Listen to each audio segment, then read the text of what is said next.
What is good, Health Squad? My name is naturally Dr. Tash, and I'm all about the health because nothing is as good as healthy feels.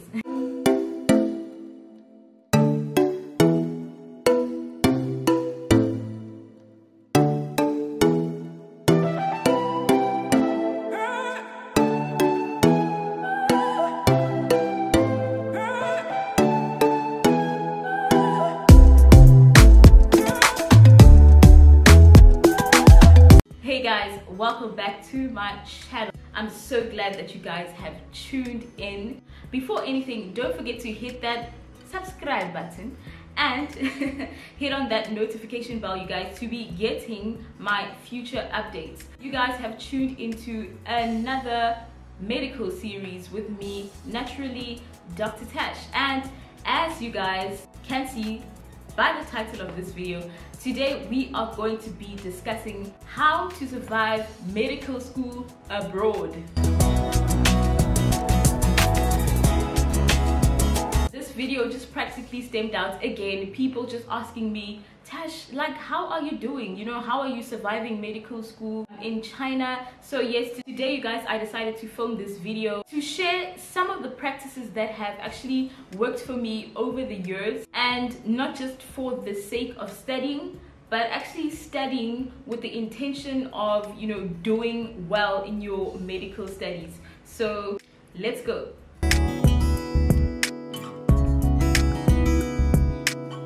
On my list is to know why you came to study medicine, okay, in the first place. I've had a lot of interactions with people, you know, where they don't really know why they came to study medicine. It's either a case of, no, well, my parents wanted me to study medicine, or, well, yeah, medicine, it looked like, you know, something that I could put on my resume or my CV, or, you know, I want to make money. Or so my first thing, guys, is if you're going to study medicine, know why you're actually studying medicine. I like to think that studying medicine, you guys, is a calling, or well, at least I think about it that way, okay?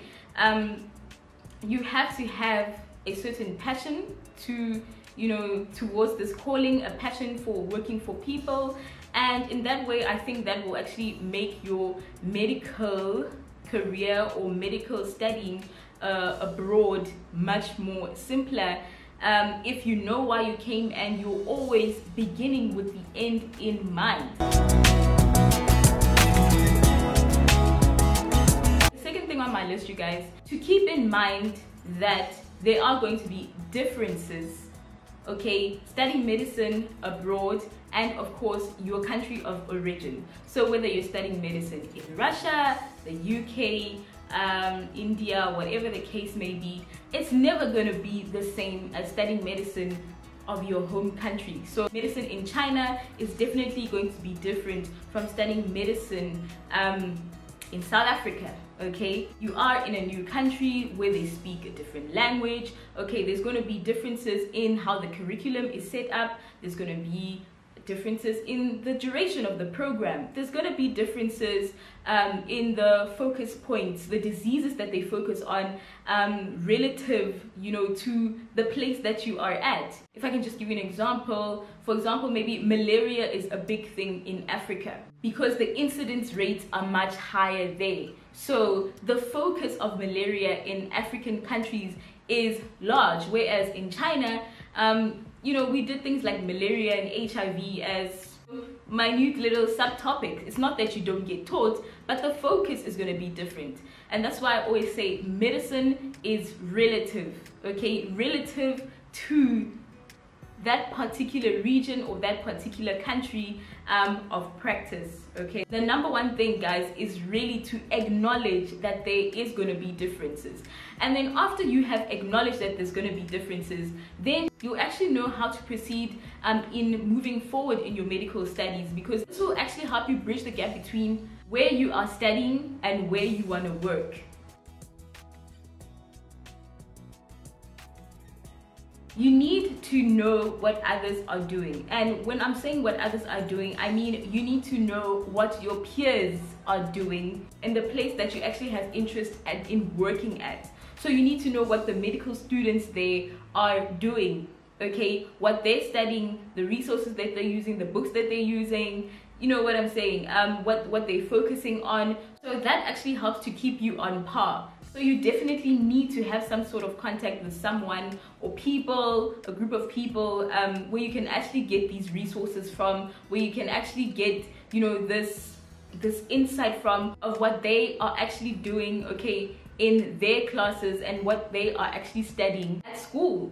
It only makes sense, and this again will help you to bridge the gap, especially if you are maybe studying in China, because I can speak from, you know, experience studying in China. Don't just rely on the PPTs, okay?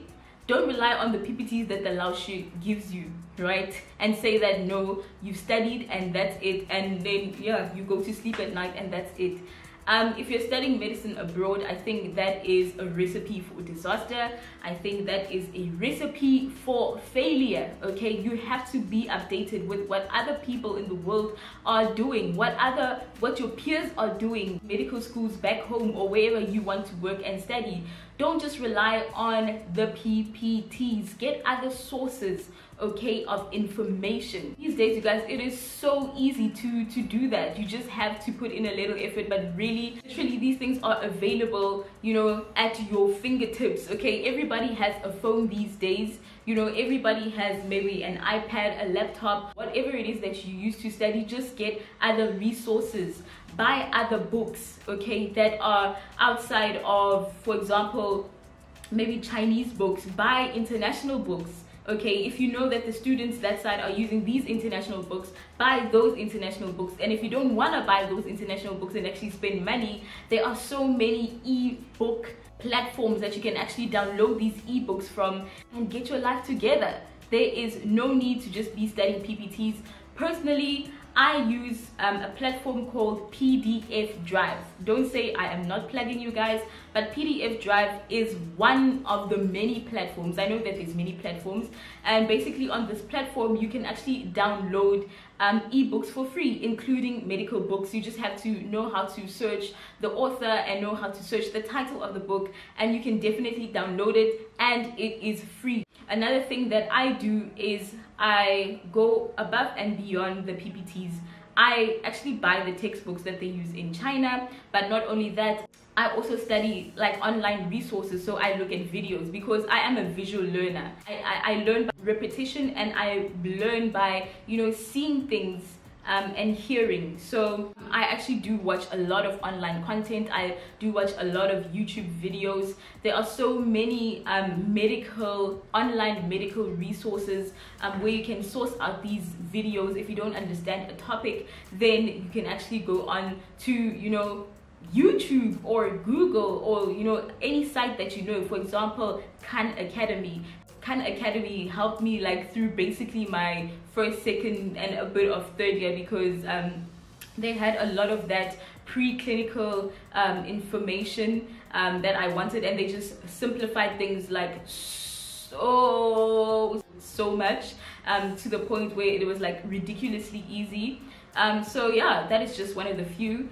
You have to do what works for you, but do not be complacent, and do not just say I'm studying the PPT and say no, that is it, because chances are you haven't done anything, okay? Other medical students outside are like, hey, they are reading books and stuff, so you have to make sure that you are on par and you are keeping up, you guys, with the standards. Prioritizing your time accordingly and having discipline. The Bible, you guys, says itself, you reap what you sow. Okay, so if you're sowing into positive things, your studies, then you will reap the benefits of what you sowed, okay? And it will definitely show within your transcript, okay? If you are sowing your time into things that are not going to benefit you, like being outside all the time, having fun all the time, having an extravagant social life all the time, being the life of the party all the time, and you know that you're in medical school, you're a medical student, then you are also going to reap what you sow, and that is also going to show on your transcript. I feel like a lot of people actually forget that they're not going to be in China forever because there's so much freedom here, and there's nobody saying, yeah, you need to go to class, you need to do this and that. From, you know, I'm talking about like from first year onwards, people like to, you know, get complacent, or they get distracted, or they just living the nice life, and they'll be like, oh well, I'm not taking this medicine thing seriously right now, I'll take it, you know, I'll take it seriously later. But you're forgetting that the very same transcript you are going to use when you go outside, and it's gonna have to speak volumes for you, okay? And when people look at their transcript, they're gonna actually see, were you wasting your time in medical school or not? So if you have a poor medical track record, you're not off to a great start. I've come across a lot of people who are just so comfortable in having this mentality that, oh, okay, well, I'm writing exams, but as long as I can write the makeup, then I'm fine, you know. And by the way, you guys, in China, a pass is 60%. Anything below that is a fail, okay? 60% or and above is considered a pass here in China. If you get 59, 58, 57, you've failed, okay? Some people have that mentality that, oh, as long as I can write the makeup. And in makeup, you only get 60%. So you're practically saying that you're fine with D's and E's on your transcript, and that's going to work for you. I feel like if you're that person, you need to change your attitude and you need to get your life together. So that's one of the things I feel that has helped me, is prioritizing my time. I don't spend my time outside much. I spend my time doing positive things, whether it be recording YouTube videos or thinking about business ideas or studying, you know, doing something that I know is going to aid me, and rather than, you know, hey, you're out there, hey, you're out there every weekend, it's you. Guys, we cannot do this thing like that. It will never work out. That said, that leads into stay on top of your studies, okay? Stay on top of your studies, you guys. People like complaining about things that are happening outside, like, oh my gosh, you know, in Russia the students are doing this, in South Africa the students are doing this, and we don't even do this. But then where you are right now, you're not even going to hospital, you're flunking your subjects, you're on every makeup list.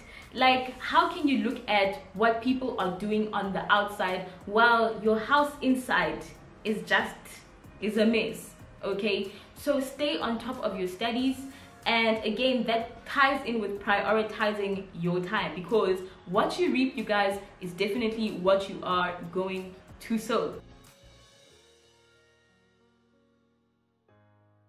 Don't get comfortable by all costs. This ties in with the first thing, is that begin with the end in mind and know exactly why you came, and if you can do that, you will be fine throughout your medical school years.